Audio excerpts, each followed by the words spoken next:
yet again, this time with Adom. Good to see you, Josh. Adom, the pleasure's all mine. Adom is a member of the Shriners, a Freemason. So I'll ask you, when are we going to steal the Declaration of Independence? All right. So Shriners, Masons, because my wife is she did, I think, the Job's Daughters, but she, like, her family was into, like, the Masons. So why don't you tell us a little bit about that? So Masons are the world's oldest and largest men's fraternity. I'm a member of the Blue Lodge Masons, Roseville 222.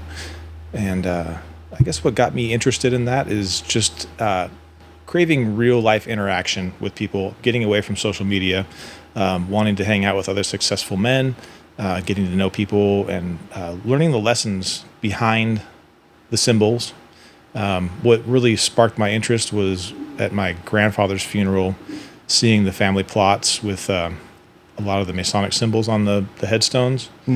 Got me thinking about it, and then I saw that there was a lodge in Roseville. I petitioned to join, and I hung out with them for a while before they let me in. And I've climbed up to Master Mason, and I'm an officer of the lodge now. Wow. So basically, Masons, you have an operative Mason who carves stones and builds buildings, and a speculative Mason who takes the tools of an operative Mason and attaches moral lessons and, life rules to those tools. And that's what we are. We're speculative Masons. So we take the square and the compass, the square to circumscribe your desires, and So there's a moral lesson to every tool that a Mason uses, and we attach that to our lives to be better men. And in every lodge, there's two stones in the east. There's a rough stone, it's a rough square stone, and a polished square stone. They're called ashlars.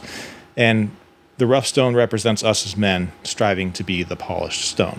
This may be a stupid question. So nobody there works with masonry? There are people that work with masonry, sure, but there are people that, like me, that pick up trash. There's every walk of life, police, fire, everybody. So you don't have to be an operative Mason to be a speculative Mason, no. Okay. All right, yeah, because actually, I think let's pull up a picture here. Okay. I think you sent me one here. Yeah, so that's our lodge. There we go. Yeah, that's you on the far left there? Yes. And we have the Grand Master of the state of California there. Is that the yellow one? No, he's Grand Lodge, but the guy in the middle, in the back there, is the Grand Master, Sean Matroka. But that's some of our lineup in our lodge. So I can't help but notice that you are a lot younger than everybody in the picture. I'm actually the second to youngest. The guy on the far right is younger than me. But really? Yeah, there are younger people in the lodge, but this is the officer lineup. Oh shit! You currently must moisturize. We have 18-year-old youngsters in our lodge, and the second guy from the right, the really old guy, he's been in our lodge since 1961. Oh. So there's some history there.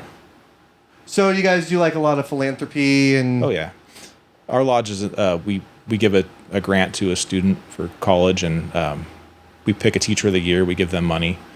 That's typically what our lodge does, and we'll do like community outreach stuff and events. We do a crab feed, just kind of bring the community together. Oh, okay. Yeah. Then I think you sent me a picture of. I want to get into those go-karts that you sent. Oh yeah.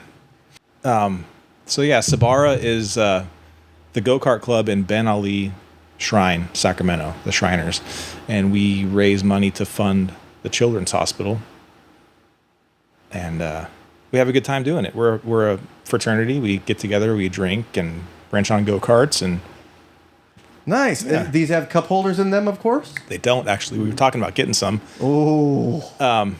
Yeah, we just got back from Reno. We did the Reno Imperial Parade with it was worldwide Shriners. It was there was guys from Hawaii, Germany, Canada, Tijuana, all around the world, and they rolled in with their toys. Not all go-karts. There was some wild stuff Oh, really? But, Was it yeah. like 4th of July parade? It was the Imperial Parade, but it fell on that weekend. The Georgia Shrine Club brought out their monster truck. Oh. They have a full-on monster truck, and their go-karts are turtle shells, and the turtles were racing underneath the wheels of the truck as it rolled down the street. Oh, that's kind of nerve-wracking. Pretty wild, yeah.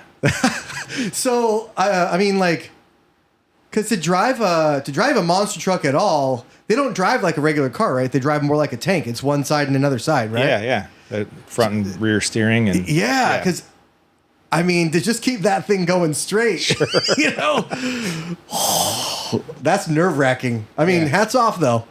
So, for those who don't know, the Shriners Hospital will take any child that's sick, mainly burn victims and spinal problems, and you can take your kid there for free, no bill, and we'll treat the child. And so it's a really good charity that we do. And yeah, you know, actually, funny you should mention that, because I was at my barber not that long ago. Shout out to Hot Rods. And the guy before me was getting his hair cut. And, you know, like, barber will make like small talk with you and like, what are you doing here? Well, you're from around here. If you're new, he's not seen you before, you know? So this guy, he was like, no, we're from, I think he said maybe Ukiah or somewhere. But they were on, him and his friends, his son and his friends were on this side-by-side.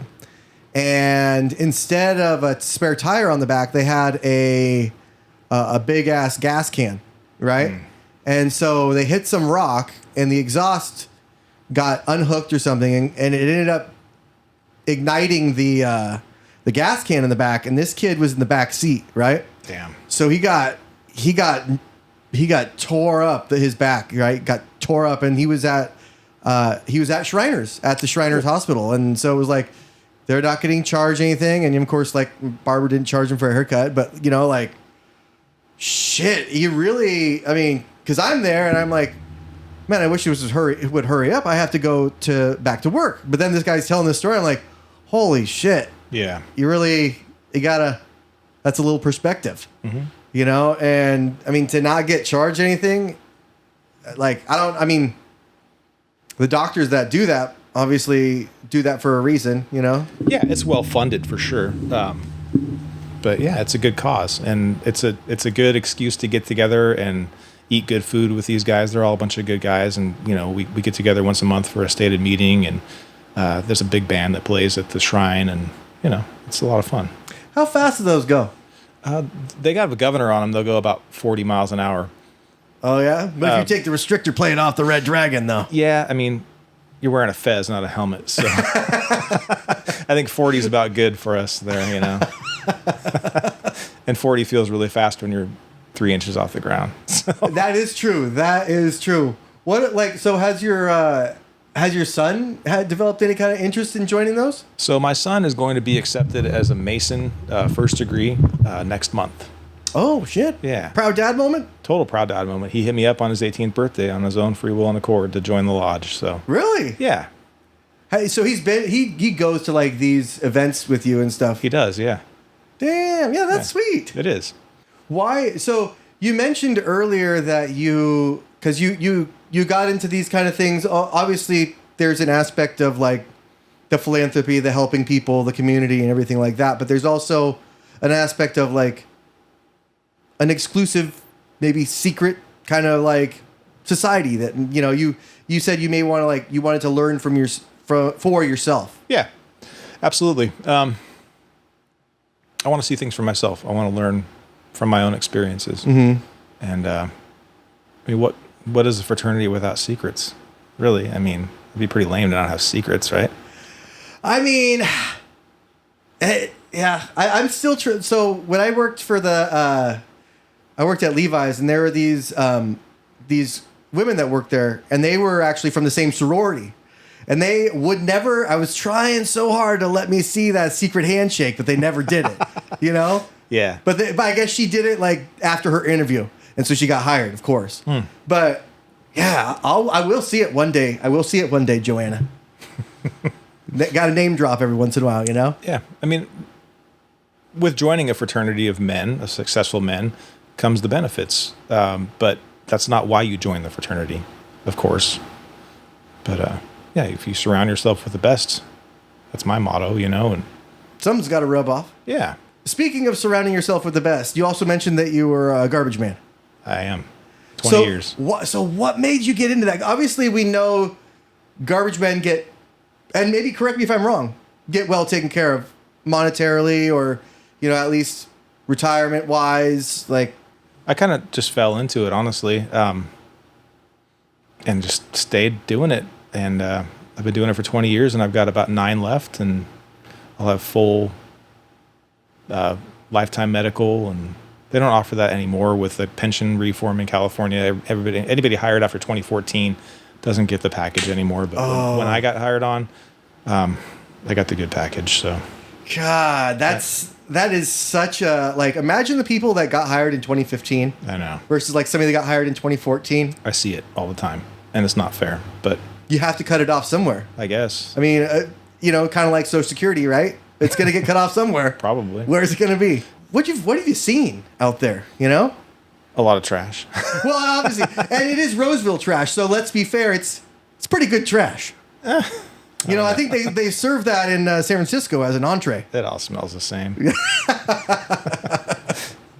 I had some crime scene cleanup guys here a couple episodes ago. So Oh, interesting. I'll have to tune into that one. I almost wonder if, like, have you ever, like, seen anybody like a, no, probably not in Roseville, like a dead piece of a person or anything like that? We've dumped people before. Oh, really? I've seen the aftermath of somebody that got dumped and pulled out and taken to the hospital. Oh, whoa. Wait, they were alive? Yeah. You know, you get a homeless person sleeping in a cardboard bin at night in the rain, and they get dumped, and it's unfortunate, but it happens. Don't some of those trucks compact it? Oh, they all do. Yeah, depending on how full you are. You know, I guess that raises or lowers your chance of survival. So he got compacted somewhat, at least? Yeah, the couple of times that it's happened, the drivers heard him scream and then shut it down. And man, that'll wake you right up in the morning. oh, I'm sure. It's 4:30 in the morning. You're I've never dumped anybody that that I know of. yeah. So, And that is a big caveat there. Mm-hmm. Whoa. yeah, it's a good job. So I've worked through the housing crisis of 2008 without a hitch. I worked through COVID without a hitch, and you know, a lot of people got laid off in unfortunate situations. But it's an essential service, and I can't really think of any more of an essential service. Maybe doctors. true. You know, but like, if you didn't do that, the pandemic would be the worst of our problems. Yeah, You know, like I know sometimes when it's just I forget to bring them out, and I'm like, it gets right. do I have another week in there? You know, because I have a daughter that we're, you know, still, she's 3, and so we're still trying to get her out of the diaper thing, and so sometimes You got some funky trash. Sometimes sometimes the sun hits Diaper Hill, and Yeah, yeah, it ain't great. So Right. I got to remember to bring it out, but it is, yeah, essential service for that. That's kind of an understatement, right? yeah. You brought a car in today. My car. It's my humble car. It's my daily driver. I have an '06 Mustang GT. I bought it in 2013. And I've just maintained it and enjoyed it. It's been a great car.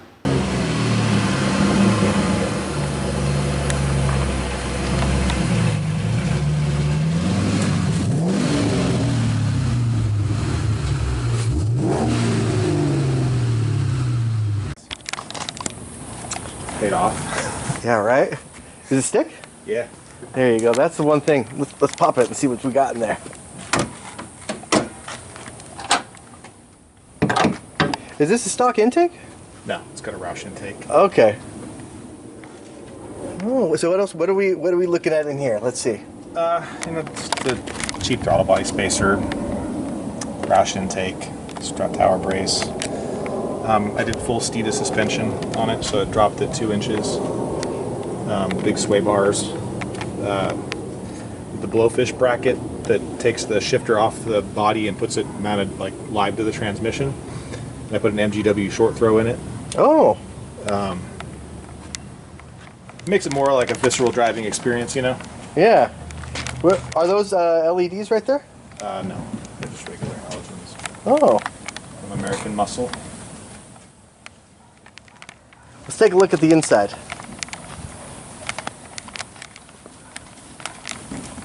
That red on red. Yep. Nice. Oh, that's the shifter. Ooh, look at that. Yeah, it's an adjustable short throw. Oh, be damn. So you can play with it and adjust the throw. It's about midway right now for street, street driving. It's got a MagnaFlow X pipe. It's not California legal. Ooh, uh-oh. MagnaFlow exhaust, so just from the manifolds back, it's all MagnaFlow.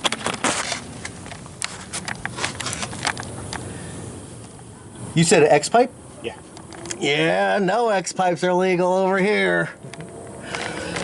I know all that all too well. That's why I got a 74. That's awesome. I thought about getting another old school. Let's take a... How's the trunk look? Ooh, what do we got there? Uh-oh. Mason. Sweet. I got a floor mat in the trunk. That's about it. Damn. Still got all the little plastic panels in there? Yeah. So I bought this from Mercedes-Benz of El Dorado Hills. I took a week off work to look for a Mustang GT, and I found this one.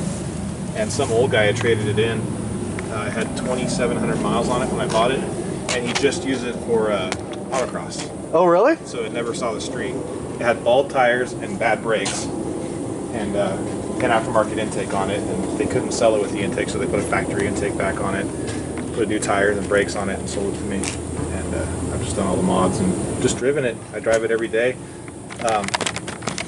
You know what I've noticed? You got the Optima red top there. Matches the paint. Yeah. I have the same. I have a yellow top in there. Cool. A little touch. A little extra touch. Yeah, it sets it off. It does. You know? Yeah. It's a good battery too. They're good. Well, how long have you had yours? 4 years. 4 years. Okay. Because I've heard recently they have outsourced a lot to China. Oh, really? Yeah. I'm pretty sure that's like a Johnson Control battery, isn't it? I think, kind of like rebadged and stuff, yeah. But that's just what I've heard. I don't have my producer here to fact check me today. Okay. So I can pretty much say what I want. I've driven this car for 11 years now. I've gone through 3 alternators. I had a water intrusion issue that the dealership cleaned out the smart junction box, and that's it. This car has never let me down. I drive it everywhere. Yeah, I mean, it's super clean. Yeah. I keep it maintained. I keep it in the garage. I keep the oil changed. Keep it washed. But it's a daily driver. It's fun. It's cheap fun.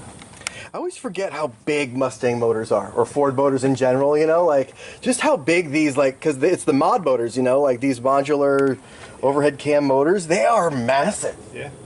It's like a big elephant in there. Because, if you look at this versus a Camaro, the Camaro is all shoehorned back into the firewall. Yeah. All the plugs are, right here. I've done the spark plugs 3 times in this car. Super easy. It's like a half-hour job. I mean, a 3-valve, if you don't keep up on your spark plugs, they'll snap off in the heads. So yeah, I try to do it regularly, keep up on that. No, in my last Camaro, this was behind. Yeah. This was underneath the firewall here. Basically, a cylinder and a half on each side was underneath the firewall. Yep. And so sometimes you only did 7 spark plugs. Sometimes you just did 7 and you called it a day. Yeah.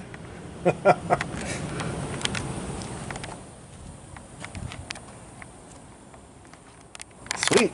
It's been the best car I've ever had. I don't think I'll ever sell it. Even though you had Camaros? I have had Camaros. I had a 71 Camaro and a 72 Rally Sport at the same time. They were like bookends. That's split bumper, huh? Yeah. Yeah. So the 71 was a 4-speed car, and I bought it as just a Joe Dirt primered daily driver, but it was a 4-speed, so it was cool. Yeah. And then my boss at the time was a retired body guy, and he's like, we should paint this thing. So, painting or working, anytime you work on a classic car, it's like pulling a thread on a sock. How far do you want to go? So when you start grinding on an old car and you find out that it's got rust and all sorts of little hidden problems, the budget just gets blown out of the water. But we ended up doing it right. We painted the car really nice. It was hugger orange with black stripes. And that is the Chevy color. Yeah. I joined Camaro Generations for a short time in Sacramento. Went to some car meetings and shows and stuff. Had a good time. And at the time, my wife and I were still in our first house. And we just decided it wasn't the place that we wanted to raise our newly born son. Put it on the market. The house sat on the market for about 9 months with no interest. And then during an open house, my broker called me. I was at Infineon with my dad actually watching NASCAR. And the broker called me and said, I have good news and bad news. What do you want first? I'm like, just give me the bad news. And he's like, well, you can kiss your car goodbye because we've got a full price offer on the house, but they want your car. Oh. So I turned to my dad and he's like, you can always rebuild the car. So that was it for the car. And we ended up moving to Roseville and, I got the Mustang. It's a cool car. That's such a unique situation. Yeah. People are you weird. know? Like you're shopping for a house and then you try to throw a car into it. So it was the Hugger Orange 4-speed. It was. Of course it was. Yeah. 350. Yeah. That was that one the Rally or Z28? It was just a plain Jane Camaro. Okay. Yeah. Man, not even split bumper and he wanted the house with it. Yeah. It was a clean car though. It was really nice. We did it up, did the interior, everything it was nice. You got to send some pictures so I can put it in post-production. I have a photo album because that was pre-cell phones, Oh, shit. Well, wow. I'll share some with you, though. Yeah, so somebody was in the dark room developing it in under the cloak of darkness. Yeah. Wow. Yeah, you kind of forget about that, right? That's an industry that's kind of gone under. Yeah. Right? Remember going everywhere and seeing the photo booth? I remember when I used to work at Costco and being a part of, like, the Costco photo department was like, you made it. You made it when you got there. You made it when you went into the tires. You know, like, that's where you wanted to be. That was the spot, huh? Yeah, that was it. And better than corralling carts, I guess, right?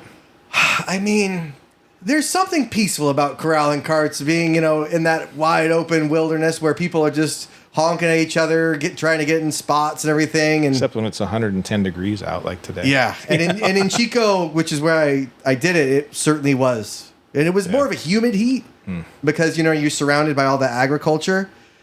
But, man, these summer months are just like, I just feel like saying, welcome to another sweaty ass episode of Caught in the Moment. A little warm in here, but we're making it work. We got cold beer. Yeah, cold beer, of course. And there's of course more in the fridge. We got to keep hydrated. Yeah, and it's kind of a hard, like the summer times filming and like I'll talk a little bit about the show, but like doing it in the summertime is hard. Not only because of the heat, but my producer is he's heavily into like the concert business. Okay, so he ain't here. So the summer is kind of like anything could happen. I mean, these cameras could go off at any time because nobody's really watching them. The sound could be, okay, yeah, that is on. Anything could happen. I've had it where one time I forgot to even, this thing was on pause the whole time. Bummer. So you could hear yourself talk and I could hear you talk, but it wasn't recording. Well, I don't live far from you, so we can always reschedule. Yeah, true. No stress. Or episode 2. Yeah, we could. Because there's a lot going on in this world that we live in right now. It's pretty wild. This is a hell of an episode of Earth. I mean, is it the season finale or is it a series finale? I don't know. But you've got World War III, right? Which we are kind of in. Could be. You could easily see how it would turn into World War III. It's multiple conflicts, and there's conflicts waiting to happen with North and South Korea. Conflict waiting to happen with Taiwan and China. Yeah, and of course Venezuela is thinking about taking over. I forget who their neighbor is, but they're going to take about like 2/3 of their land because of oil. Sound familiar? But. And it's just there's so much conflict, and this is I think this particular year in 2024, a massive amount of the population of the world is voting. Yeah. I think it's, I don't know, and voter fraud's through the roof too. So. Oh yeah, well I mean, and people say that there's no fraud, right? They say that there's none, but that's impossible. If you can say that there's zero fraud in anything, like, then you're crazy.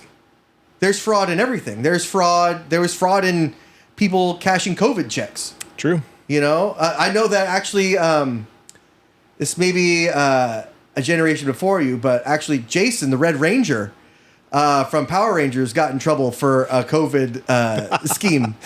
So yeah, shout out to Austin St. John. That's funny. But yeah, I guess it was like one of the PPI loans or something. I think we need to make Election Day a national holiday and require people to vote in person.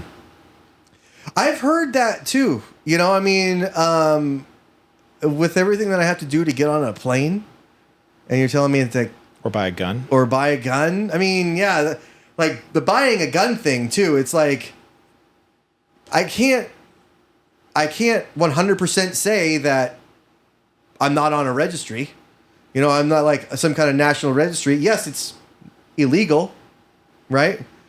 But how do I know it doesn't exist? I mean,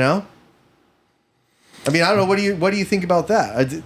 Because the information is there. What worries me is that there's a large portion of society that wants guns gone, and they will do it at any cost. They will create false flag events to scare the public into giving their rights up, and we're not going to give our rights up unless we're scared as a whole, and it's a concern. You get instances like Alex Jones with the Sandy Hook shooting, and I'm not sure he's too far off with what he's saying. He might be wrong. He might be right. I don't know. I'm not going to take a side on it, but false flags do exist, and there are people that will go to any expense to get our guns from us. And that's the Second Amendment is what keeps our country free. Yeah, I mean, I going off of false flags. I mean, so World War II was, Pearl Harbor happened. Obviously, it really happened. My grandpa was there and everything, and but I think the government learned after that, like, we can sacrifice some amount of people to get our agenda through. And I think we saw that with the Gulf of Tonkin. Yeah. When in Vietnam, when we went to there, and Horrible it's just war. And that was the start of it, right? That was I mean, you could say Korea. You might be able to say that, but that was an actual, like, we were fighting communism there, and you could say that kind of same excuse for Vietnam, but that was a stretch. Yeah, war is an awful thing, and being a dad of a teenage boy, it scares me, and I don't want my son dying in some ridiculous war over money and oil, or Yeah. I think I mentioned this earlier. I used to work with a Vietnam veteran at the medical warehouse I used to work at. Mm-hmm. And he used to, it was back in 2004 or 5 when I was, George W. could do no wrong, and Arnold was here, we're good right now. This is our time. And, I thought, this is the right thing to do. He's got something there. He's, what do they say? Hitler with a headscarf, right? And, we went over there, and he said, young men are going to die for old men's money. Yeah. And that's sad. Brush it off, and I thought, no, you're wrong. It's not going to happen. But looking back now, it's, sure as hell did happen. Yeah, he was right. And I don't know what stops it, right? Because the military-industrial complex in itself, people say that it's a big evil machine, which it kind of is. But is it, I don't know, is it necessary? I mean, at this point, our defense contractors are swallowing each other up at a rate where maybe 20 years ago, 30 years ago, there was a good 30 or 40 defense contractors. Now it's 5. It's like Boeing, Raytheon, Northrop Grumman, General Dynamics, and there's maybe one more. But, now they're kind of like in that too big to fail category, And that now that they're too big to fail, you kind of have to constantly feed this machine, And when we send money to Ukraine, we don't technically send money. We send our old weapons, and we send that money to Boeing and Raytheon to build new weapons for us to use. Right. You know, and that's kind of like when people say we gave all this money to Ukraine, and it's like, well, not quite. And it's a little darker than that, but it's also not as dark because we're funding it through American companies, and it's so convoluted, and it's so like. I think we should stay the fuck out of it. It's so perverse. Joe Rogan always talks about it, and I think he's dead on when he says the overages that we sent Ukraine, the money that we sent above and beyond the agreed amount, could have rebuilt Maui. Think about that. Yeah, and that's something that we haven't talked about for a long time, right? Like, hey, Maui still is in shambles. Yeah. You know, and like that's a state. Well, not Maui, but you know, Hawaii's a state, and those are American citizens. Yeah. And I mean, why can't we just give Halliburton a contract to do that? You know, why do you have to go and bomb something before you can rebuild it? Right. Why can't you just rebuild it? Like, you know, I don't get it. And now it's, you know, Halliburton's kind of been replaced with BlackRock. You know? So what do you think our best bet to stay out of war is? I mean, we have to watch who we put in, right? Yeah. I mean, because absolutely, it's been I was thinking. A neocon after neocon, and I'll tell you, the first, I think, well, my first election was GW's second term, right? So I voted for him, and the second one, my second person I voted for Obama, because I thought that was different, right? Yeah, and it wasn't, right? So ever since Obama's first term, I started voting third party because I didn't want to just subscribe to that. I didn't want to like be forced into that because that doesn't make me feel right. Number one, and number two, like I would rather vote with somebody that I believe in at least a little bit than be forced to vote for somebody. Even though I don't have a chance of winning, at least I can look at myself in the mirror. Yeah. Knowing that you threw your vote away, but yeah, yeah, but I mean, it's California anyway, right? So it's kind of like, absolutely right. Yeah. What am I going to do? You know, I mean, I think this might be the first year that I don't vote through third party. I don't know. Yeah. You know, watching RFK's videos of him catching snakes and lizards in his backyard is cool, but his VP really set me back from him. You know, and. We don't know who Trump's VP is as of right now, at least. But, you know, I mean, I don't know. And we don't actually know who the Democratic candidate is right now either. Yeah. So, but it's pretty much, I mean, either way, you kind of have to say it's going to be Kamala, right? Kamala. Yeah, probably. Yeah. I mean. I hope Trump decides to get Tulsi Gabbard on his side. You know, actually, awesome. So I penciled her name in, I think, one of the years I voted. Yeah. And I was like, well, I voted for Democrat. I don't know, but she's not a Democrat anymore. She was at the time, though. Yeah, she was at the time, and I think it was when she had when she talked to Kamala Harris about how she put people in jail for during that debate. That was a good good debate. Buried her. Yeah. You know? Yeah. Like buried her, but she came back. Yeah. And you know, it's crazy that she's now seriously being talked about as, you know, the number one candidate because, you know, they say woman of color because they can't really say that, you know, she's black or anything. I might have to cut this out, but, you know, the only black that's in her is whatever Montel Williams or Willie Brown left behind. Yeah, isn't she Indian? Yeah, she's Indian. Yeah. So, I mean, so Vivek is Indian too. Yeah. And I could see Trump picking him. Yeah.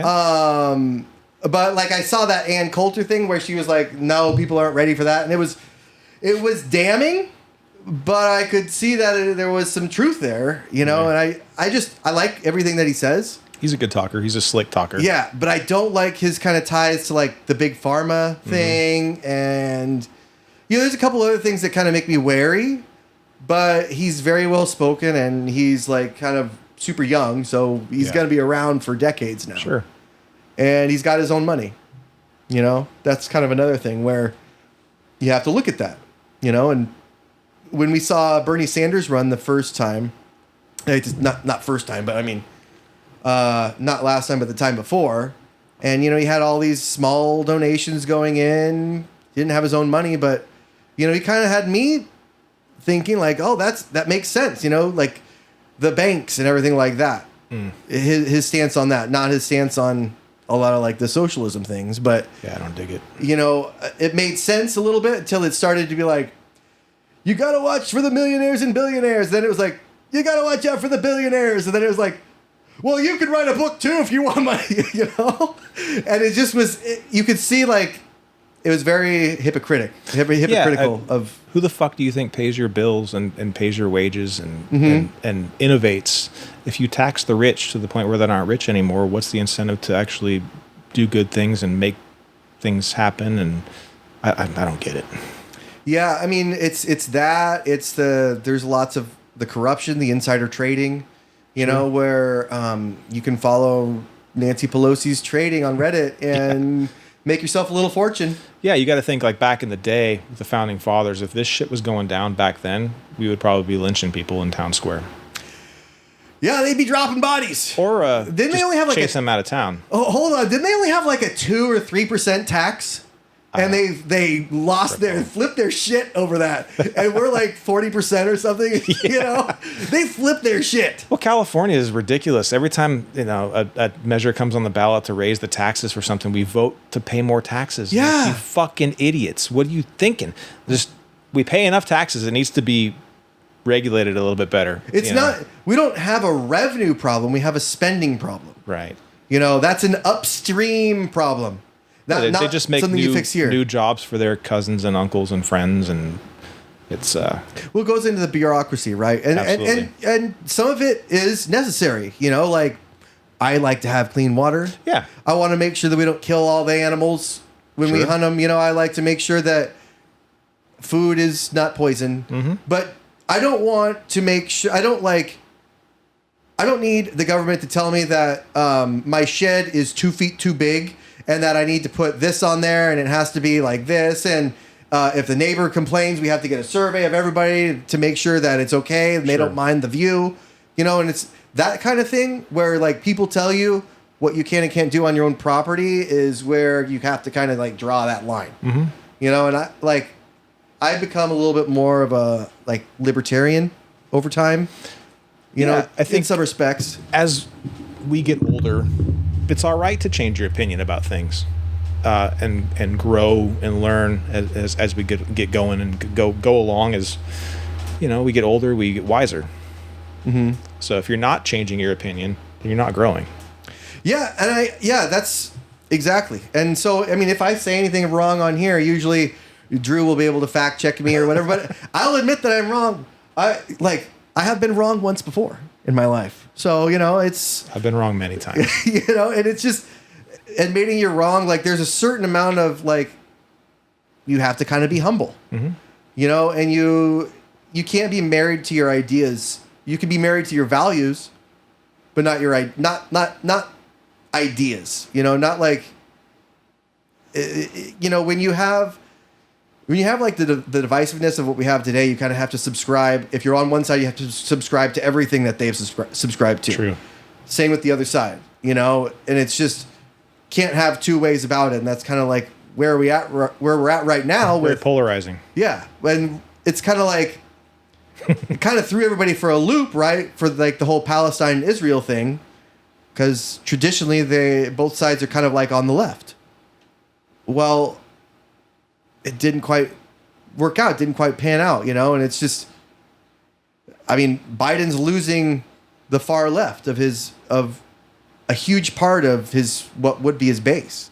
We'll see, hopefully. You know, I mean, you know, more important, I think, than the stuff that happens overseas is what's happening here right now with our kids and the education system being flawed and brainwashing kids. And I think I'm really proud of my son right now that he graduated from high school and he's got a smart head on his shoulders and he's got a bright future. But a lot of kids don't have two caring parents at home to watch over and give them advice.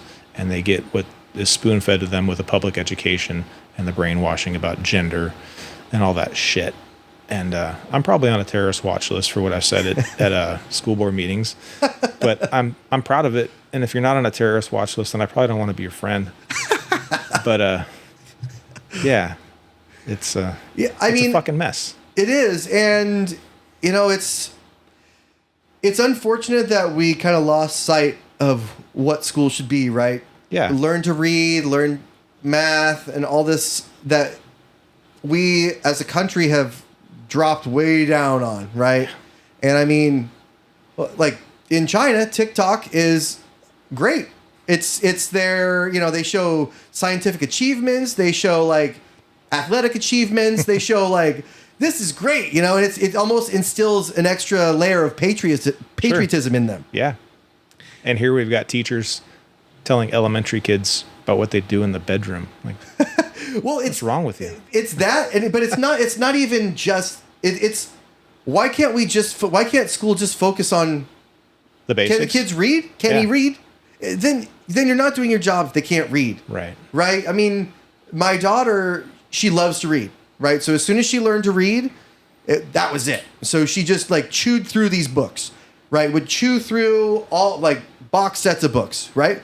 But she didn't necessarily learn to read through school. She learned to read because we play a lot of video games. We play a lot of like RPGs where like Zelda, where you have to like read it all. Okay. And I would start to read some of it, but then I would click through, right? So it instilled in her like, I got to read faster, So then she started reading faster, and now she can read those like thought bubbles or like speech bubbles just as quick as I can, That's awesome. You should encourage her to continue to read. Right. And yeah, absolutely. Like she will just go in her room and read. Good. And she'll want to watch a movie or whatever, but she's super content reading a book. And there's times when I have to go in there at like 10:30, and I don't want to do this, but I'm like, you got to stop reading now. Like you got to put it, and I hate saying that because it's like, you really want to nurture that as much as you can. Absolutely. But you got to get that girl to sleep. Because in the morning it's reading takes a great amount of focus that we don't have as a society right now. It's the TikTok brain that kids get. They want instant gratification, and you don't get that when you read. You have to build up the story and focus on what you're reading, and we're losing that. Yeah, I mean, instant gratification with like you can order food at any time. You can. It's not food you should be eating anyway. Yeah, but, I mean, you could turn YouTube on and watch any episode you want right away. Yeah. Same with Netflix or what have you. But you have to kind of like fight. You have to kind of create those little battles to fight, right? Like when I had to work on the car, it was like our project for today is the door. Project for today is the hood. And it's a bunch of little projects. And now I have a car that like I pick her up at school in, and she can say, "Hey, I helped build this," That's awesome. And then, of course, there's a little kid always that's there. It's like, well, I built a Lamborghini with no tools, and I have 4 of them in my mansion. It's like, okay, Coy, well, why don't you have your dad pick you up with it? Huh? I never see it. Right.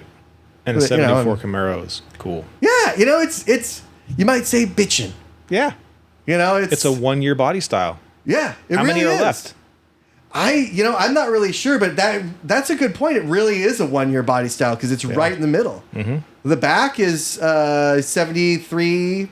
A small back window. Yeah, small back window. The big 5-mile-an-hour bumpers on it. Yeah, those big bumpers. And I mean, I got that because I'm a huge Transformers fan. Yeah. As I'm sure you know. Okay. And so is my daughter. And so when we were working on it, we had like the box set of Transformers from the 80s playing on what started out as PS2 and then worked its way up to like being in a PS4 because it took me so long to work on the car. But like, those kind of memories, like she'll always remember that. She always, and now, I mean, I would put her ahead of most of the kids in her school as far as mechanical ability. That's awesome. She'll use those skills throughout life. Yeah. And if you're able to pass that car down to her, she's got a smog exempt car, which is going to be something unheard of, and when she's our age. I don't know if there will be some kind of regulation by I hope then. not. I really hope not. I heard that Barr sent out letters to everybody with classic cars. Did you get one? No. What happened? Or no, it wasn't Barr. It was Air Resource Board sent out letters to everybody with a classic car wanting to know how many miles you put on it and what you do with it. Oh, I don't put any miles on That's it. none of your business. I just rev the my shit car. out of it in my garage. Yeah. You know, I mean, what does it matter? The miles? What if I put 5 miles on there in a year? I just rev the shit out of it in my garage on the daily. Right. Like I'm using a gallon of gas every hour because I'm revving the shit out of it. You know, like Yeah. that's not the right question to ask. Well, there's no smog and it's cheap registration and cheap insurance and It's cheap, yeah. And no, it's funny you should mention the insurance though, because it's not only cheap insurance, it's almost negative insurance. Because the fact that you have a classic car, if I had a 2015 Camaro, this would not be the case. But since it's a 74 Camaro, they think that I have some kind of you might say responsibility. You know, like I am, you could also say trustworthy or something. So it actually counts for me. It counts in my favor, and it actually brings the cost as a whole down, right? Because that's good. We have her Honda, my Yukon, and the Camaro, and also I have this shitty little Chinese scooter in the back that we have on the insurance, right? And if we would just have those three, it would have been higher than if we had the Camaro on there too. Really? Yeah. That's interesting. Yeah. My insurance just went nuts when I added my son. So. Ooh, yeah. Well, yeah. Yeah. You should almost have him get his own insurance. And I don't think you can. Really? Even if you were able to get his own insurance as an 18-year-old, they would still come after me if there was an accident. Sure. Because he lives under my roof. So. You claim on your taxes or something, probably. Yeah. Yeah. Those they'll come after you for the taxes. And now they'll come after you with guns. 80,000 more of them, I heard. Yeah. You know? Right. Where'd that come from? What proposition was that on? Got me. I mean, they're arming everybody. They're arming the Taliban again, apparently. Right. But they don't want us to be armed. I could see why not, though. You know, because every time you disarm a population, we know what happens. Yeah. You know? So, I hate to say, like, it's only a matter of time before something happens or they take it. You know? You just have to be ready. I mean, I just wish that all mine... it didn't get lost in that lake. Yeah, I have the same problem. You know, which lake? Pick one. That one. You know, but if I still had them, you know, I would be ready. Sure. All we can do is stock up on supplies, you know, which, you know, it's what you kind of have to do right now. Well, you're kind of self-sufficient too. You have chickens, right? Yeah, we got chickens. We have like a garden in the back. That's cool. We have a little pond. So if I want to go frog gigging, we have 3 frogs. Nice. Napoleon, Genghis, and Rasputin. Cool. But yeah, the chickens. I mean, I had chickens when I used to live in East Oakland, and we had chickens there, a couple of them, and it was great. You know, not only do they give you eggs, but nobody talks about the fact that they love to eat spiders and cockroaches. You know, so even if they didn't give you any eggs, that dirt over there is completely devoid of most insect life. So what do you do to keep the rats down though with the chicken feed?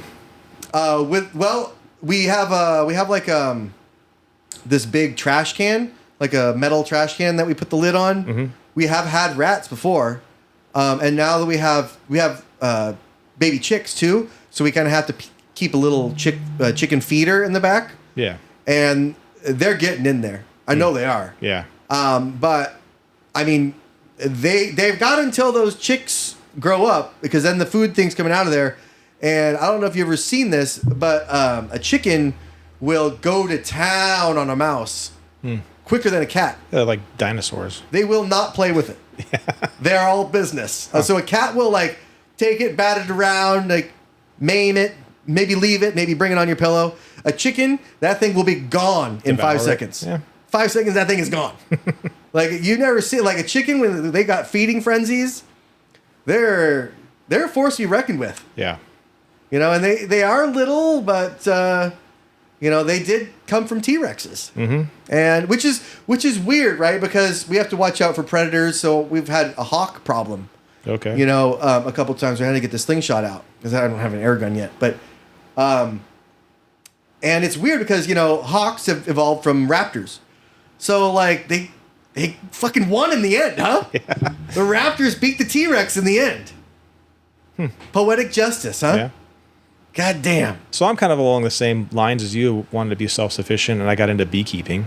I sent you some pictures of my beehives. Yeah, actually, yes, you did. My my wife actually does a lot of beekeeping as well. Oh, really? Yeah, she has a couple hives in her mom's house in Redwood City. Oh, cool. We were gonna bring them to put them behind the fence over there to keep kind of like use them as guard bees, kind of keep the homeless people out. But she's just gonna get new hives. She didn't want to move them. Okay. Which I can understand. But Sure. So you got into it because I'm guessing they make honey, but also they help all the they help all the plants around them. Absolutely, yeah. But honey never expires. It's delicious. Like real honey, is a lot better than store honey. Yeah, store honey's not real honey. It's A lot corn of times syrup. it's not. Yeah. Yeah. Or rice sugar. Yeah, I mean, real honey. You really don't get it unless you get it from a local hive or something. I mean, unless you know somebody or. My favorite is actually when they have the cream honey. Because my brother-in-law kept bees as well, and he gave away like little jars for his like wedding favors of the honey that he made, and I was like hunting around the tables like I was trading my regular honey for like the cream honey.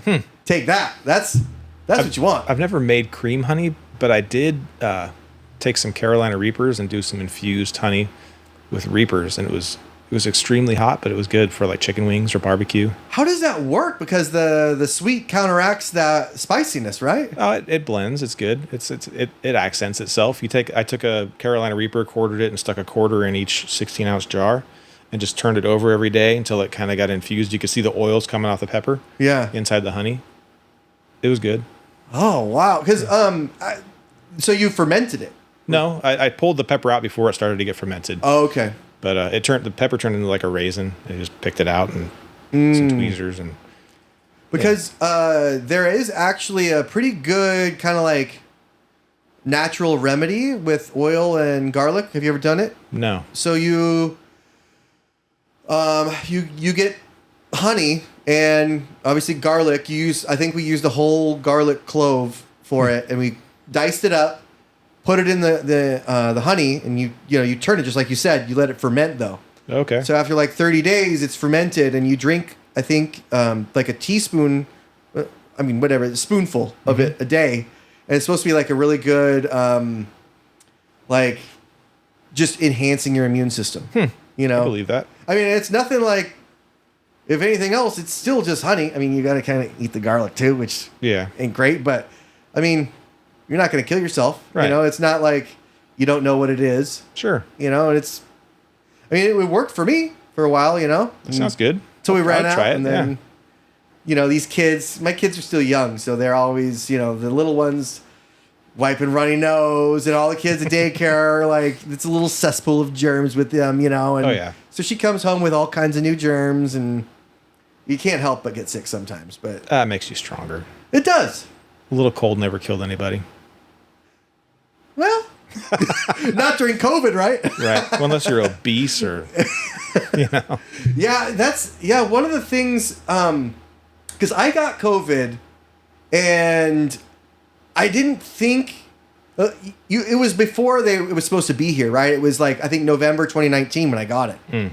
And the only reason that I know that it was here is because I posted a meme on Facebook that was like, bat soup, right? Campbell's bat soup. And it was like, this is delicious or something, And that's how I know, because back then, remember, they were saying, oh, it's from eating bats or, for the wet markets or something, And now, remember, it was a conspiracy theory to say it came from a lab. Yeah. Until it's racist to say it came from China. Well, yeah. But then it was like, once Jon Stewart went on, I think it was Stephen Colbert, and was like, if the Hershey factory erupts in Hershey, Pennsylvania. I mean, if there's a chocolate avalanche in Hershey, Pennsylvania, you're going to look at that Hershey factory. Yeah. So yeah, that kind of like, it took kind of him to make everybody kind of make sense. And I used to like Jon Stewart a lot more, but everybody's right, eventually. Yeah. So without that, I don't think anybody would really, I don't want to say take it seriously, but maybe like it wouldn't be okay for everybody to talk about you know, on Sure. TV and stuff, which it is now, you know. But 4 years ago, I never got COVID, but I never tested for it because I don't stick shit from China up my nose. I didn't ever get like a test for it during that. I mean, I Yeah, tested but you can after. only assume. Yeah. Yeah, I could only assume because I had never been that sick. Yeah. And it was a week long. Sure. And it was kind of good actually because I had developed like a significant beer gut and I lost it, you know, because the first thing that your body's going to eat is the fat. And I didn't eat for that whole week. Right. So you have to kind of look on the bright side when you can. Maybe I need to get it. COVID's a little rarer now, though. Yeah. And you're kind of getting COVID light or COVID Yeah. zero, even. Right. You know, you really want to get that first COVID. That was the one. That was the one that'll take the weight off. Oh yeah, Yeah. That one's the spicy one. Yeah, or I could just put the beer down too. So, you know. Or drink light beer. Yeah. You know, I mean, either one. Or you know, just do some sit-ups. Sure. You know, I mean, you wanted to. You're close to retiring, not through age, but you know, through your job and 9 years. hitting that gym. Yeah. You know. Yeah. I got to get back to the gym. Me too. I don't. Well, during COVID, right? You couldn't go to the gym, Right. but I had a gym membership, and I tried to cancel it. It was with Fitness 19, and I went to cancel it at the one in San Francisco because I used to go to that one. And I always used to go to one in Concord, in San Mateo. I had like a multi-pass thing, right? So I went and canceled it in there. They canceled it, and the gym shut down. I think that branch got closed during COVID. And what I didn't notice was they were still charging me. Oh. So they were charging me, you know, and this is kind of my fault, but $600 later, you know, at $20 a month, Right. I'm like, hey, what the hell happened here? And they're like, oh, well, you didn't cancel it at all the gyms. Fuckers. Cancel it at all the gyms? So now it's like, when I say I want to get a gym membership, the wife's like, Yeah. you know, I get that. I get that side eye. Mm-hmm. You know, and she's got a gym at work. Yeah. You know? I'm not allowed in the federal building. Yeah. Or maybe, yeah, who knows, but who wants to try? Yeah. You know, and so you just, remaining, trying to remain healthy and, you know, and we're all busy. So, Yeah. you know, I try to do like a couple push-ups and some like squats before and after showers. There you just go. kind of like get yourself on a routine. Mm-hmm. It's like bare minimum, but it just gets you into the mode of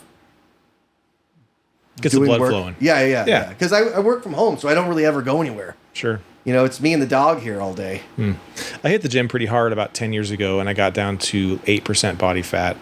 I went to a place here in Roseville called S&B. It's like a private gym. Oh, really? And they got me whipped in shape in 90 days. It was crazy. It was a transformation kind of thing that I did. Like a But, boot camp? It was just me and the trainer, so it wasn't anybody else. Oh. Yeah. But I might go back to that. Why not? Yeah, I mean, because Yeah. you can't beat that one-on-one, right? Because Yeah. then it's like, well, actually, you want to do it like this, so you get the supporting muscles and Yeah. things like that, you know? Or, oh, don't do it like that, because then you'll develop back problems. And it's kind of cool to be able to weigh in an in-body machine that gives you the breakdown of your body fat and muscle mass. So when you feel like you're plateauing, this will give you the hard data that shows that, you know, you're actually still making progress to push you through it. And you can tweak your diet along the way to get more results. And it was good. I should probably go back. Yeah, I mean, that kind of thing it's nice. I mean, I used to just work out sometimes until I felt that I had done enough. You know, like do my routine for the day or be there just like not a whole hour, just like 15 minutes. Yeah. You know, just get in the routine, 15 minutes, lift a couple things, do the bench a little bit, and, you know, I probably should have done more cardio than I did, you know, because... Cardio's never fun. I know, it's just like, it takes so much time, too. And it builds so much sweat, and I guess that's good, but it's like, I don't feel the pain. Right. You know, I feel like, yeah, I'll get shin splints, sure. Mm-hmm. That's nothing to be proud of. You know? Shin splints. Well, I mean, if you're getting in shape, something to be proud of, but... I mean, that's really looking on the bright side. Yeah. It's just, you know, there's no like, that swollenness. Gotcha. You know? Yeah. Because you're trying to get swole. Yeah. We're always trying to get swole. Mm-hmm. So, Time in. So back to the bees. So obviously you wanted to do it because it was kind of a self-sufficiency and Yeah. But so here is this is what I cannot do is be around bees. I can't stand any kind of insects, Really? especially ones that have like wings, especially wings and weapons. Yeah. That's why you wear the suit, you know. But Yeah, I mean, I get stung on the regular. And oh really? there's a lot of studies going on right now in the medical field of the benefits of bee venom. They're studying it with Parkinson's, breast cancer, and arthritis. You know, I've heard that. I've got some arthritis going on in my back and stuff, and when I get stung, I can tell that it actually helps. Really? Yeah. So it just helps with the inflammation? Yeah. Now I don't try to get stung on the regular, but when I do get stung, it happens. And Yeah, I mean, where did I see that? Because that's totally a thing. I saw a place where they like offered that as a treatment. yeah, there are those places. Yeah, because I saw somebody just like holding a bee and like it's like, man, the bee, like, you know what happens to the bee after that, right? It dies. That's all she wrote for the bee. Yeah. You know, and it's like that's kind of cruel. But like the way they sting you naturally, I mean, those are the bees that kind of like have a hot temper anyway. So you gotta Yeah, those are the cull 'em guard anyway. bees. So this hive is on the back hill in my backyard. I live next to your friend Jason, so you know that our backyard's a big hill. Mm-hmm. So they have a clear flight path over the house. But I'll go up there on a weekend in the morning before they start to wake up and smoke them really good and get in there and inspect the hive. But I'll be out mowing the lawn and there'll be like 3 or 4 of them just dive bombing me, hitting me in the face. And those are the guard bees, you know? They just knock you. They don't sting you. Yeah. So it's been a while since I've been stung, but I just remember it not being pleasant. It doesn't bother me. I got stung Sunday, a couple days ago. Oh, really? Yeah, right there. You see a little dot, but I was cleaning out my fountain in the front yard, and they're all in the fountain because of the water. Yeah. And I grabbed a handful of moss and had a bee in it. But Oh. it stings for about a half hour. You swell up, and then it's, you know, everybody reacts differently. And I've also heard that it depends on what the bee's foraging on and how you react to. Oh, really? Yeah. So, like, what makes them? What's the spectrum? Well, if a bee's foraging on a plant that you're allergic to and they sting you, you could have a worse reaction. Oh, really? That's what I've heard. I'm not a doctor, so don't take my advice, but yeah. I did not know that. Yeah. I'll fact check it with the wife. Okay. But that's interesting. I mean, I could see that making sense because obviously their stingers probably covered in that shit, right? Because that's what they do. They just wiggle around in that stuff and get stuck to them. Yeah, and they're sucking the nectar out of flowers and making honey. Yeah. Taking the pollen as their protein source. Huh. Yeah, I never thought about that. We have like a little wasp's nest that we're trying to get rid of that is kind of like a nuisance, you know, and it almost is like, why even make wasps? You know, like they don't pollinate. They don't do, I mean, all they do is like fuck with things. I do believe that wasps are considered pollinator. Don't quote me. I'm not an expert, but Really? yeah, they might be. So then is it hornets that I'm thinking of? Maybe hornets. I don't know. Because bumblebees pollinate, right? They do. Honeybees pollinate. Yep. Do mason bees pollinate? I don't know. The Freemason bees do. Hummingbirds pollinate. Oh, that's true. Yeah. But so, how many hives do you have? Currently, I have 2 hives in my backyard. So did you went and got a queen, Yeah. put it in there, and you started it by yourself? Yeah, I had 3 hives up until about a month ago. I sold 1. It was just too many bees in my backyard. With this hive right here in the picture, I bought a nucleus, and it was 5 frames. It was 2 frames of brood, which is larva, and a queen, and then the rest of the frames, 3 frames of honey. And you just put that in your box and let them go, and they take off, and they start building out, and you got a hive. Oh, shit. But that hive right there is Russian bees. They're super aggressive, but they're really hardy in the wintertime. Well, luckily you're nowhere near Ukraine, so they'll be okay. And you can tell a difference between a Russian bee and an Italian bee. I have an Italian hive and a Russian hive. The Russian bees are almost solid black. With the tracksuits. Yeah, right. And the Italian bees are more fuzzy and docile and orange. Ah, and they always like the cheese pizza. Right, and the wine. Ah, okay. Okay. Oh, be damn. Yeah. So I actually bought an Italian queen from a beekeeping supplier around here, and I took 2 frames of worker bees out of the Russian hive, and I put them in with the Italian queen. She came in a cage with a little sugar cork, little plastic cage.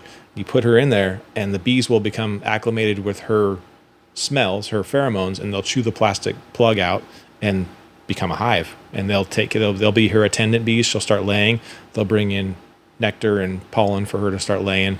Or they'll kill her, right? If they could. It's possible. So the reason they put the sugar cork in is so that it gives them like 3 days to get acquainted with her pheromones. And it worked. It took off, and it became a third hive.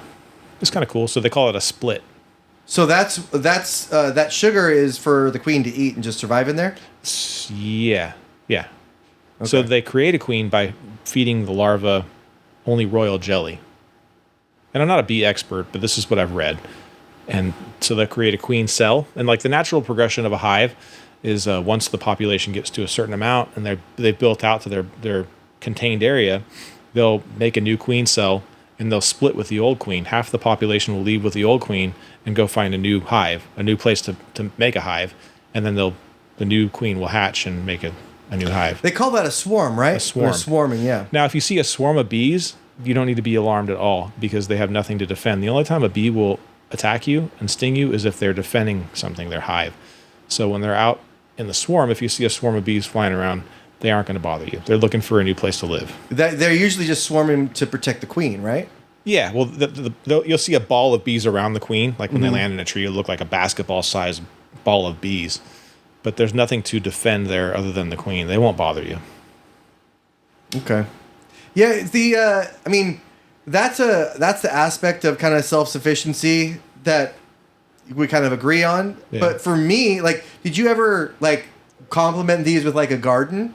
Yeah, I have a garden in my yard. It's almost a waste Sure. to not have a garden if you Yeah. have bees there, right? And my neighbors do as well. Yeah. So, I mean, there's that. And so, like, we have a decent garden too, but the self-sufficiency as far as like finding meat, that's the kind of like that, because I haven't been hunting other than like, you know, obviously fishing. I haven't cleaned anything other than fish, Yeah. you know, so that's the kind of aspect that like I'm trying to get more into, you know, hunting. Like I said, if I had any guns, but you also do archery, right? I do.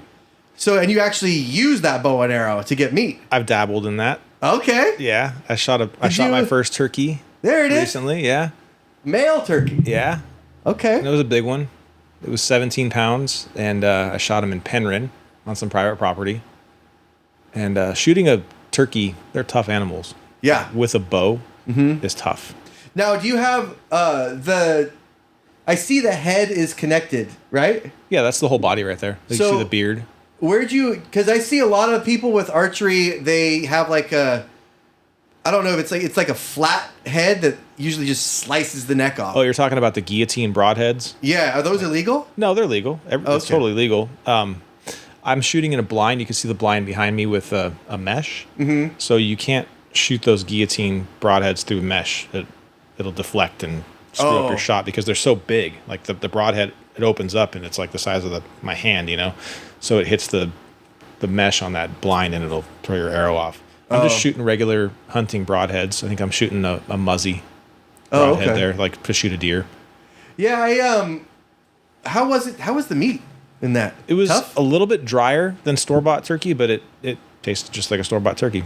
Oh.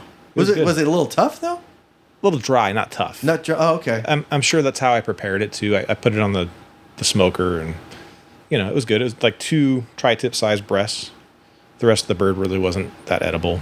We have a couple turkeys that are just like hanging around here. Uh-huh.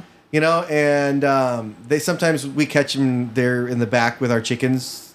I don't know what they're doing, but like hanging out, right? And so now, like the dad is kind of he's off somewhere. I see him every once in a while, but like the mom brought a little baby. Have you ever seen a baby turkey? Yeah. Yeah, they look like a dove. You know, Cool. it's like, so it's kind of weird because, you know, we had chicks and she brought her baby. It was like, you know, they had like a moment, Huh. you know, Interesting. over the fence with each other. Yeah. So those turkeys are kind of off the menu. I'm not really. I'm more interested right now. I'd really like to start with pigs, because that's kind of like they're somewhat invasive, somewhat plentiful, and somewhat local. Sure. You know, you got to like worry about the trichinosis, of course, but I mean, there's so much meat on those things. I'd like to try to shoot one for sure. Yeah. But I would definitely have a sidearm if I was shooting my bow. Oh, I wouldn't do a bow. Yeah, I mean, I'd have to find a gun somewhere. Maybe I'll go diving in the lakes and see. But I would try it with a bow. You would? Yeah. Honestly, I would rather be shot with a gun than a bow. That bow. Oh, I imagine, yeah, because that bullet has a chance to go right through you, and that arrow. The arrow is devastating. It's stuck in there. Well, it'll blow through you. I shoot 70 pounds. It'll blow straight through something. But oh, damn, that's. I didn't even recover my arrow after I shot that thing. It was in the ground somewhere. Really? Yeah. I did a clean long shot through the side of it. Well, that's another thing is when you have like a small animal, kind of like a turkey or a pig to some extent, you don't really worry about chasing it. You know, if you hit it and you just wound it, like a deer or a bear or something, you got to chase that. You got to track it, yeah. Yeah, and that's so that's why I say not a deer. You know, like a pig, I think is a good place to start. And there's a decent amount of meat in there. You can have your family eat for months. Yeah, on that. I've shot a turkey and tried to track it and not been able to find it before. Oh, really? They're tough animals. Yeah. Like I found my arrow, it was blood from tip to fletching, went straight through the bird, and I don't know where the bird went. It was coyote bait for some. Yeah, it's you have to, or bear. You never know. Yeah. Mountain lion. They're all out there. Sure. You guys have coyotes over where you live? Not in Roseville, but in the outlying areas, yeah. Because we have like a high voltage area that goes back there where nobody can build anything. It's kind of like just a green belt. Yeah. Except for the homeless people like to build tents back there. Right. They used to actually. They're cleaned out now, but every once in a while I'll hear it. I'll hear the little bit of the chirping. Yeah. Yeah. And what I've learned is in like the city limits, that's actually getting more common for them to make less noise. They're eating cats and stuff, probably. Well, because the coyotes that make noise die, right? Yeah. So it's kind of like in them. And I've also heard that when they do like the call, like the roll call, if not all the coyotes answer back, that'll kind of trigger a hormone in the female to breed more cubs. Or sure. I've heard pups. that before, yeah. Yeah. So it's kind of like they're kind of a hard thing to get rid of. Mm-hmm. I don't really know what you do with those because they kill cats, they kill the skunks. And then you got the rat problems because you don't have that middle predator to kill the rats or the mice, Sure. So that's kind of what we were running into. But we actually had problems with raccoons too. So I think maybe they help eat the mice. I don't know. Raccoons are interesting. So the guy that I sold the third hive to, the beehive, in the hive, there's a sticky bottom board that you pull out. It's just a plastic board, and it's got a grid on it. And basically all the stuff that the bees carry in that drops off their legs lands on that board, including mites. So bees have mites. And you want to regulate your mites in the hive because a mite can kill a queen, which kills the whole colony. And the grid basically is an equation. You check your mites, and if you have a certain count, you should treat for mites.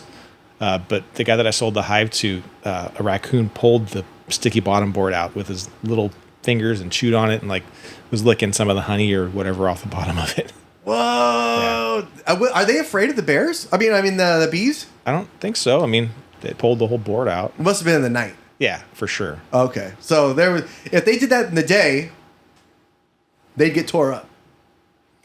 I don't know. I don't know if bee stings affect raccoons because you see bears getting into beehives and just eating the bees with the honeycomb, Yeah, but a bear is like so big, right? So I think they can absorb all that venom or all that pain. They're like, all they're focused on is like, the honey. Yeah.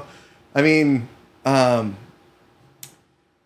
we all know Winnie the Pooh. Yeah. The president of China.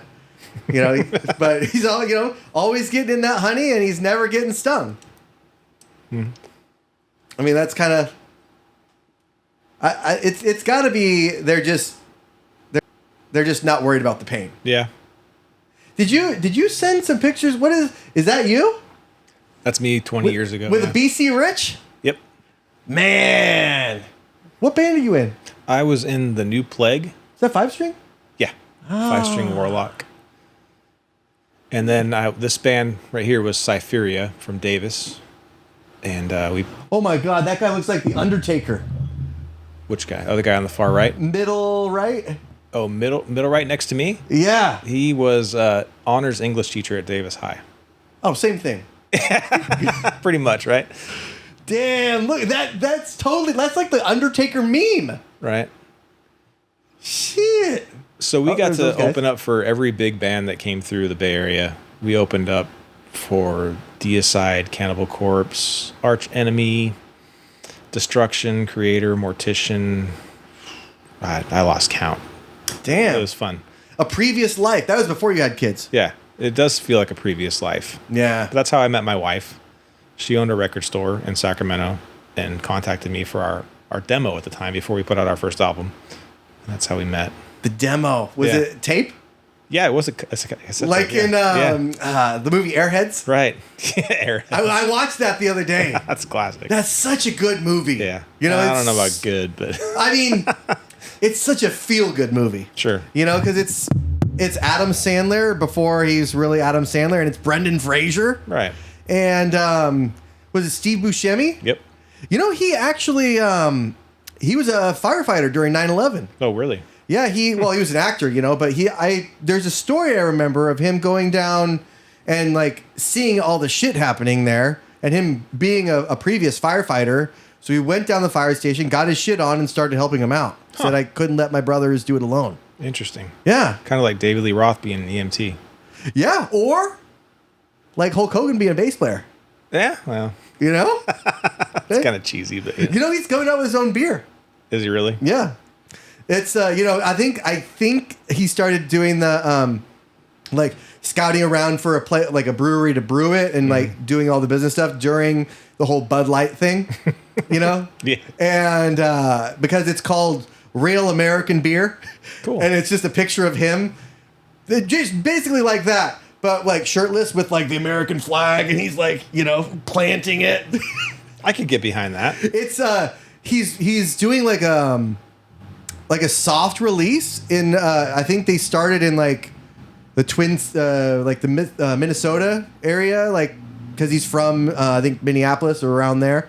But yeah, so I'm hoping that it comes here to California. You know, otherwise I'm gonna have to get my sister to like buy some, and then I have to pay like to ship a big ass box of beer, which is probably gonna be more than the beer itself was. Right. You know, but I gotta have it here. I would try it. Yeah. I mean, it's a light lager, so Yeah. if you're watching your figure, Sure. you know, a light lager might help us all. And I don't know, did you see Ric Flair in there? I got the Ric Flair energy drinks. Oh, do you? Oh, you gotta I try gotta stay one. away from the energy drinks, man. You know, caffeine hits you different when you hit 40. How old are you? 38. Okay, it's coming. Well, I actually quit caffeine. I just have those around because I had to get them, and my wife drinks them. Because so when I worked at Levi's, you know, there was a lot of caffeine, among other stimulants. Yeah. But you know, like I said, I told you I used to play a lot of guitar, and I used to drink 2 NOS energy drinks a day. Oof. And I used to start to lose the feeling in my hand. Like it was these 2 fingers were first to go, and it would slowly work its way back. And once it got to my elbow, I was like, I got to do something. I got to stop. So I lost a lot of the muscle memory in my fingers. And as you know, that's like, you could probably still play all your old songs. So I haven't practiced in a long time. me neither. But like, once you get that first riff down, your muscle memory takes over. Sure. Yeah, it's like riding a bike. Yeah, and I lost a lot of that.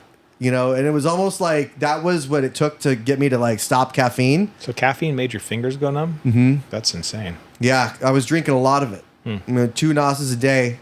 And this is when we had like nobody could take a weekend, right? Because Levi's was just open. So we worked like, I don't know, an 80-day week.